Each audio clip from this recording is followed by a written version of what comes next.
बिस्मिल्लाहिर्रहमानिर्रहीम। अस्सलाम वालेकुम। कैसे हैं आप सब लोग? उम्मीद करती हूँ कि सब ठीक ठाक होंगे। सीरतुन नबी का जो सिलसिला मैंने शुरू किया है, आज उसका 13वां पार्ट में आपकी खिदमत में पेश नज़र कर रही हूँ।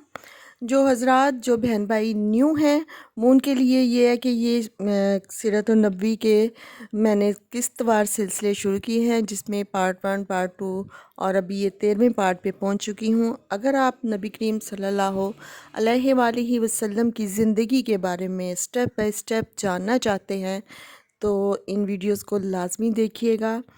और इसके साथ साथ मैं आपसे ये दरख्वास्त भी करूँगी कि वीडियो को शेयर ज़रूर कीजिएगा ताकि इस कार खैर में आप भी हिस्सेदार बन सकें। तो चलें जी, चलते हैं हम वीडियो की तरफ।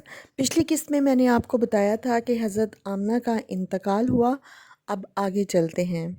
हज़रत आमना के इंतकाल के 5 दिन बाद उम्मे यमन आपको लेकर मक्का पहुंची। आपको जनाब अब्दुल मुत्तलिब के हवाले किया। आपकी यतीम हो जाने का इतना सदमा था कि बेटे की वफ़ात पर भी इतना सदमा नहीं हुआ था। जनाब अब्दुल मुत्तलिब के लिए काबा के साए में एक कालीन बिछाया जाता था। वो इस पर बैठा करते थे। इनके एहतराम इस कदर था कि कोई भी इस कालीन पर नहीं बैठता था। चुनाचे इनके बेटे और कुरैश के सरदार इस कालीन के चारों तरफ बैठते थे, लेकिन हज़रत मोहम्मद सल्लल्लाहु अलैहि वसल्लम तशरीफ़ लाए तो सीधा कालीन पे जा बैठे। इस वक्त आपकी उम्र 9 साल के करीब थी। आपके चचा जनाब अब्दुल मुत्तलिब के अदब की वजह से आपको कालीन से हटाना चाहते थे, लेकिन जनाब अब्दुल मुत्तलिब कहते हैं कि मेरे बेटे को छोड़ दो, अल्लाह की कसम ये बहुत शान वाला है। फिर वो आपको मोहब्बत से इस फर्श पर बैठाते, आपकी कमर पर शफ़क़त से हाथ फेरते, आपकी बातें सुनकर हर दर्जा खुश होते और कभी वो दूसरों से कहते मेरे बेटे को यहीं बैठे रहने दो। इसे खुद भी एहसास है कि इसकी शान बड़ी है और मेरी आरज़ू है ये इतना ही बुलंद रुतबा पाए जो किसी अरब को इससे पहले हासिल नहीं हुआ और ना ही बाद में किसी को हासिल होगा। एक बार उन्होंने ये अल्फाज भी कहे थे कि मेरे बेटे को छोड़ दो, इसके मिजाज में तो तभी तौर पर बुलंदी है होगी। यहाँ तक कि उम्र के आखिरी हिस्से में जनाब अब्दुल मुत्तलिब की आंखें जवाब दे चुकी थीं, आप नाबीना हो चुके थे। ऐसी हालत में एक रोज़ वो कलीन पर बैठे थे। आप तशरीफ़ लेके आए और सीधा कलीन पर जा बैठे। एक शख्स ने आपको खींचा, कलीन से खींचा। इस पर आप सल्लल्लाहु अलैहि वसल्लम रोने लगे। आपके रोने की आवाज़ सुनकर जनाब अब्दुल मुत्तलिब बेचैन हो गए और बोले मेरा बेटा क्यों रो रहा है? आप सल्लल्लाहु अलैहि वसल्लम क्लीन पर बैठना चाहते थे और किसी ने आपको खींचा जिसकी वजह से आप रो रहे थे। तो किसी ने बताया कि ये कलीन पर बैठ रहे थे, हमने इनको कलीन से उतारा तो इसलिए ये रोने लगे। ये सुनकर अब्दुल मुत्तलिब ने कहा मेरे बेटे को कलीन पर ही बैठा रहने दो, ये अपना रुतबा पहचानता है और मेरी दुआ है कि इनको वो मुकाम मिले जो अरब में इससे पहले ना किसी को मिला और ना इसके बाद किसी को मिलेगा।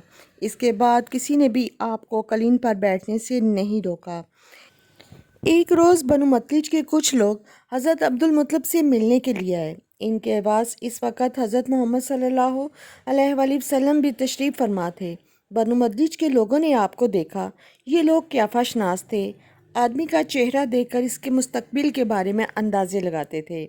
उन्होंने हज़रत अब्दुल मुत्तलिब से कहा कि इस बच्चे की हिफाजत करें, इसलिए कि मुकाम इब्राहीम पर जो हज़रत इब्राहीम अलैहिस्सलाम के कदम के निशान हैं, इस बच्चे के पाँव के निशान बिल्कुल इन निशानों से मिलते हैं। इस कदर मुशाबत हमने किसी और के पाँव के निशान में नहीं देखी। हमारा ख्याल है कि ये बच्चा निराली शान वाला होगा, इसलिए इसकी हिफाजत करें।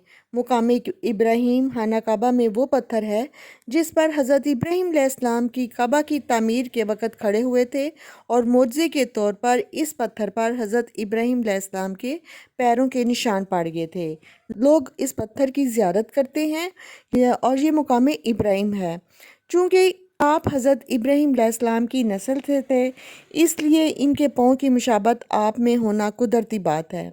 एक रोज़ हज़रत अब्दुल मुत्तलिब खाना काबा में हजर अस्वद के पास बैठे हुए थे।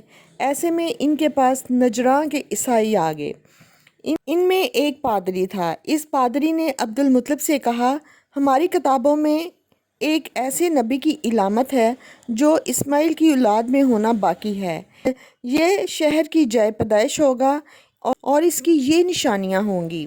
ابھی یہ بات پوری ہوئی تھی کہ کوئی شخص آپ کو لے کر وہاں آ پہنچا۔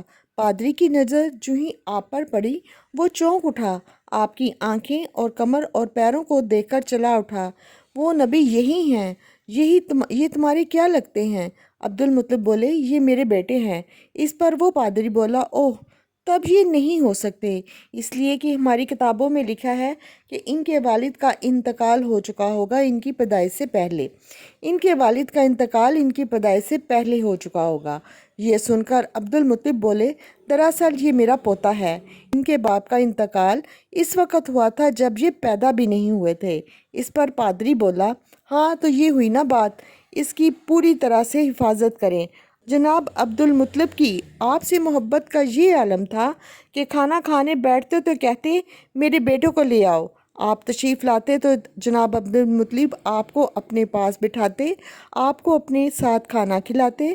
اور بہت زیادہ عمر والے ایک صحابی حیدہ بن معاویہ رضی اللہ عنہ کہتے ہیں، میں ایک مرتبہ اسلام سے پہلے جاہلیت کے زمانے میں حج کے لیے مکہ معظمہ گیا۔